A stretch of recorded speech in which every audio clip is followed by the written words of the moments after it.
अगर किसी सुनसान सड़क पर आधी रात के ठीक 12:15 पर एक पुरानी बस आपके सामने आकर रुक जाए, जिसके भीतर बैठे यात्री आपको बिना पलक झपकाए घूर रहे हो और चालक की सीट पर कोई दिखाई ही न दे, तो क्या आप उसमें चढ़ने की हिम्मत करेंगे?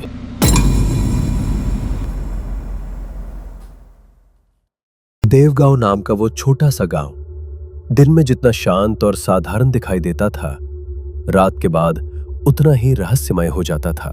गांव के बाहरी मोड़ पर एक पुराना बस स्टॉप था, जिसे अब वर्षों से किसी ने उपयोग में नहीं लिया था।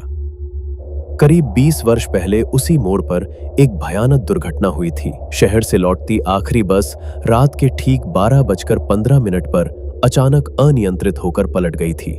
उस रात बारिश हो रही थी, सड़क फिसलन भरी थी और कहते हैं कि चालक ने अचानक सामने आए किसी साये को बचाने के लिए बस मोड़ी थी। बस गहरी खाई में जा गिरी। दुर्घटना की खबर कुछ दिन तक अखबारों में छपी। दुर्घटना के बाद से हर अमावस्या की रात ठीक 12:15 पर उस पुराने मोड़ पर एक बस दिखाई देने लगी। वही पुराना मॉडल, वही पीली मध्यम रोशनी, वही चरमराहट। फर्क केवल इतना था कि उस बस में बैठे यात्री कभी उतरते नहीं थे और जो कोई उत्सुकता या चुनौती के कारण उसमें चढ़ जाता, वो फिर कभी पहले जैसा नहीं लौटता। गांव वाले इस विषय में खुलकर बात नहीं करते थे, बस इतना कहते, आखिरी सवारी से दूर रहो। पर युवा पीढ़ी इन बातों को अंधविश्वास समझती थी। उन्हीं युवाओं में से एक था आर्यन, शहर में पढ़ा लिखा, तर्कशील और स्वयं को निडर समझने वाला। वो अपने दादा की जमीन के कागजों का काम निपटाने कुछ दिनों के लिए देवगांव आया हुआ था। पहले ही दिन उसने चौपाल पर बैठे बुजुर्गों को आखिरी सवारी का जिक्र करते सुना और मुस्कुरा दिया। उसने आत्मविश्वास से कहा, अगर बस आती है तो किसी ने देखी होगी, उसकी तस्वीर ली होगी, पुलिस को बताया होगा, भूतों की बसें नहीं चलती। बुजुर्ग हरिदास ने उसकी ओर गहरी नजर से देखा और धीमे स्वर में कहा, बेटा, हर चीज तस्वीर में कैद नहीं होती। कुछ रास्ते केवल उन्हीं के लिए खुलते हैं जिन्हें बुलाया जाता है।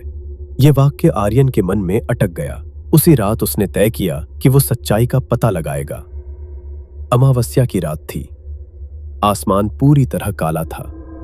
आर्यन ने घड़ी देखी, वो चुपचाप घर से निकला और पुराने बस स्टॉप की ओर बढ़ चला। रास्ते में केवल उसके कदमों की आवाज थी और दूर कहीं कुत्तों के भौंकने की हल्की गूंज। जब वो मोड़ पर पहुंचा, उसने चारों ओर देखा। सड़क सूनी थी, पेड़ों की परछाइयां जमीन पर फैली थीं। उसने मन ही मन हंसते हुए सोचा कि थोड़ी देर में वो लौट जाएगा और सबको बताएगा कि यहां कुछ नहीं है। तभी दूर अंधेरे में एक हल्की पीली रोशनी दिखाई दी।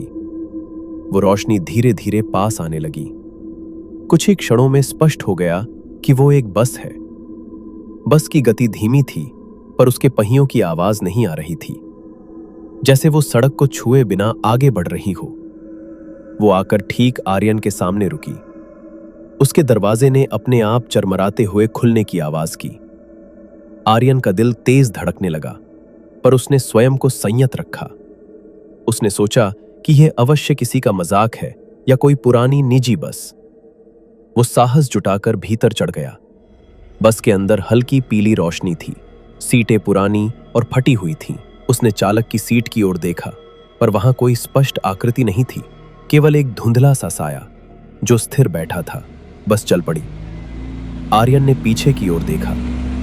अंतिम सीट पर एक व्यक्ति बैठा था। उसका सिर झुका हुआ था, बाल चेहरे पर झुके हुए, पूरा शरीर अजीब तरह से स्थिर। आर्यन ने साहस करके पूछा, यह बस कहाँ जा रही है? कोई उत्तर नहीं मिला। तभी अंतिम सीट पर बैठे व्यक्ति ने धीरे धीरे अपना सिर उठाया। आर्यन का रक्त जैसे जम गया। तुम देर से आए, उसने धीमी पर स्पष्ट आवाज में कहा। आर्यन पीछे हट गया। उसने दरवाजे की ओर दौड़ लगाई, पर दरवाजा बंद था। उसने पूरी ताकत से धक्का दिया, पर वो पत्थर की तरह अडिग रहा। बस के बाहर का दृश्य बदलने लगा। बारिश हो रही थी, बस फिसल रही थी, यात्रियों की चीखें गूंज रही थीं। आर्यन ने देखा कि चालक सीट पर बैठा व्यक्ति मुड़ा। उसका चेहरा खून से सना था, आंखें खाली थीं उसने कहा, उस रात भी एक युवक ने सड़क पार की थी। उसे बचाने के लिए मैंने बस मोड़ी थी। आर्यन का हृदय कांप उठा। उसके मन में अचानक एक धुंधली स्मृति उभरी। बचपन में उसके माता पिता ने उसे बताया था कि वो एक बड़ी दुर्घटना से बाल बाल बचा था, पर उसने कभी विवरण नहीं पूछा। हर बची हुई जान की कीमत होती है। बस अचानक झटके से मुड़ी। आर्यन ने देखा कि दुर्घटना का दृश्य दोहराया जा रहा है। हमशक्ल ने कहा, आज 20 वर्ष पूरे हुए हैं, संतुलन पूरा करना होगा। बस खाई की ओर बढ़ी। आर्यन ने आंखें बंद कर ली। उसे लगा जैसे उसका अस्तित्व 2 हिस्सों में बट रहा हो। अचानक सब शांत हो गया। अगली सुबह गांव वालों ने पुराने मोड़ पर आर्यन का मोबाइल पाया।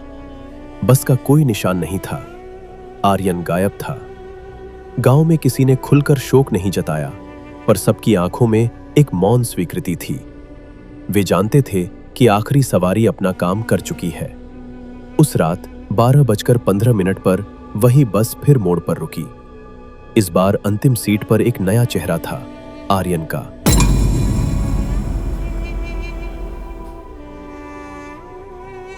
कहते हैं, यदि आप देवगांव के उस पुराने मोड़ से अमावस्या की रात गुजरें और दूर से पीली रोशनी को अपनी ओर आते देखें, तो पीछे मुड़कर मत देखिए, क्योंकि अगर बस आपके सामने रुक गई तो संभव है कि भीतर बैठा अंतिम यात्री आपका ही चेहरा लिए आपकी प्रतीक्षा कर रहा हो।